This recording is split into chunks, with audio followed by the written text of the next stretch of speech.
अस्सलाम वालेकुम दोस्तों, आज की जो मेरी वीडियो है उसका टॉपिक है कि यूएई जो है उसने पाकिस्तान और पाकिस्तानी लोगों के जो विजिट और वर्क वीज़ा सारे बैन क्यों किए हुए हैं, इसकी पीछे क्या वजूहात हैं। और अब लोग कह रहे हैं जी हुकूमत कुछ नहीं, हुकूमत ने कुछ नहीं किया, हुकूमत क्या कुछ कर भी सकती है कि नहीं। भाई एक इंडिविजुअल बंदा जाता है वहाँ पे क्या करता है, इसके पीछे हुकूमत तो एक आदमी के पीछे नहीं है ना। तो अब आगे क्या होने वाला है और ये सिचुएशन कब तक रहेगी। और इसके अलावा यूएई ने एक एमनेस्टी स्कीम भी अनाउंस की है जो लोग वहाँ पे इलीगल रह रहे हैं उनके बारे में। तो ये है मेरी आज की वीडियो के कुछ चंद हाइलाइट्स।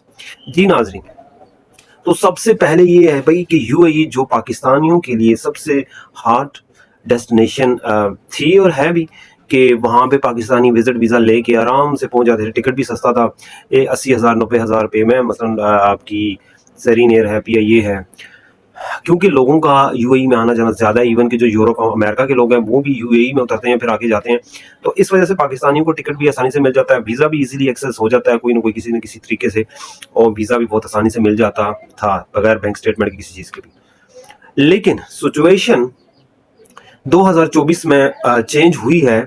उसकी वजह यह है कि पाकिस्तानी 2023-2024 में जब पाकिस्तान में इकोनॉमिक्स के हालात थोड़े ख़राब हुए तो बहुत से पाकिस्तानियों ने दूसरे मुल्कों का रुख किया। उसमें से एक कंट्री यूएई भी था। बहुत से लोग यहाँ से गए और वापस तो नहीं आए, कोई इधर उधर हो गए।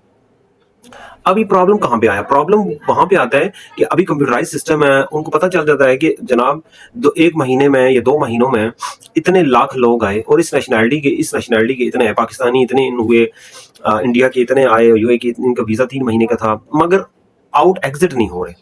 मतलब बंदे आ रहे हैं और यहीं पे रह रहे हैं, ठीक है। अब वो लोग कहाँ हैं, किस सिचुएशन में है, किसका वीजा एक्सटेंड हुआ है, किसका नहीं हुआ है, ये भी कंप्यूटराइज सिस्टम से पता चल जाता है। तो अब यूएई ने जब इन चीज़ों को सर्च किया तो उनको एक बात का पता चला कि बहुत से इलीगल लोग, मतलब जो लोग विजिट पे आए वो तो वापस नहीं जा रहे, वो काम कर रहे हैं वहाँ पे।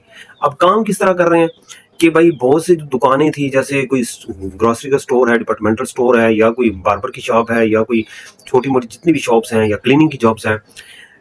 अगर यूजुअली यूएई का बंदा जो बिजनेस ऑनर है वो किसी बंदे को 2500 दे रहा था रियाल, जब उसको ये अपॉर्चुनिटी मिली कि उसको एक बंदा आके बोलता है भाई मुझे 1000 रियाल ही दे दो, तो उसने उसको कैश पे रखना शुरू कर दिया। तो इस तरह यूएई अथॉरिटीज को जब पता चला कि बहुत से बिजनेसेस जो हैं उनकी ये प्रैक्टिस हो चुकी है कि वो जो लोग इलीगल आते हैं या विजिट वीजे पे जो आ रहे हैं उनको ये लोग हायर कर रहे हैं, और जो जो लोग लीगली रह रहे हैं मतलब वहां पे उनको जॉब्स नहीं मिल रही।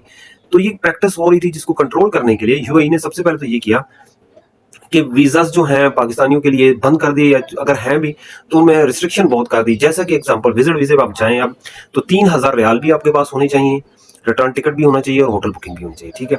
इसके बाद उन्होंने दूसरा स्टेप ये लिया अभी कि भाई एमनेस्टी स्कीम, जो भी बंदा विजिट वीज़े पे आया अगर तो उसका वीज़ा एक्सपायर हो चुका है तो वो वीज़ा एक्सपायर हो चुका है तो वो इस स्कीम से फ़ायदा उठा सकता है। हम उसको कोई बैन नहीं, कुछ भी नहीं करेंगे, फाइन नहीं लगाएंगे, बल्कि उसको टिकट भी देंगे, वो वापस चला जाए अपने मुल्क में। और अगर वो कहीं जॉब कर रहा है तो उसको अगर एम्प्लॉयर वर्क परमिट दे देता है तो हम उसका स्टेटस भी स्मूथ कर देते हैं। इसमें तकरीबन 20,000 लोगों ने, मुख्तलिफ इंडियन, पाकिस्तानी, बंगाली, इसमें पाकिस्तानी सिर्फ शामिल नहीं, दूसरे कंट्रीज के भी लोग शामिल हैं, तो उनको उन्होंने 20,000 लोगों ने इस स्कीम से फायदा उठा चुके हैं और ज्यादा भी लोग आएंगे। अब ये सिचुएशन है। अब लोगों की कंप्लेन ये है कि यूएई वीजा नहीं दे रहा पाकिस्तानियों को, कि भाई इसका क्या, हुकूमत लेवल पे कुछ बात करे। अब हुकूमत भी क्या करे भाई, आप लोग जाते हैं विजिट वीजे पे, उधर जाके आते नहीं है वापस, तो हुकूमत आपके लिए क्या कर सकती है भाई?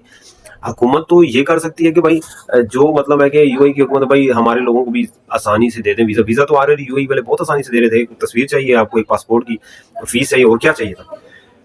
तो भाई अब ये सिचुएशन है, अभी तो यूएई ने बैन कर दिया है विजिटर, मतलब लगते हैं इक्का दुक्कड़ लगते भी हैं बीच में, लेकिन इन लार्ज जो वीजे लगते थे वो अब तकरीबन खत्म हो चुके हैं, और अगर हैं भी तो उनमें रिस्ट्रिक्शन बहुत है। और इसके अलावा डिपोर्ट भी हजारों के साथ लोगों को डिपोर्ट इन्होंने किया, पाकिस्तानियों को, बंगालियों को, इंडियन को, जिनके पास ये रिक्वायरमेंट नहीं होती उनको डिपोर्ट कर देते हैं, ठीक है। और ये है मेरी आज की वीडियो।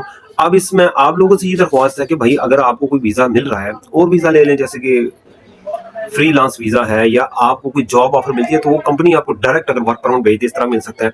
और विजिट करना है तो किसी और मुल्क कर लें, दुबई में बिल्डिंगें देखनी है तो मिडल ईस्ट में कहीं भी बिल्डिंग बहुत ज्यादा है। तो आप लोगों से दरख्वास्त है कि जिस वीजे पे आप जाते हैं जितनी टर्म्स एंड कंडीशन होती है उसको फुलफिल किया करें। अगर नहीं करते आप तो दूसरे जो लोग आते हैं उनको नुकसान होता है।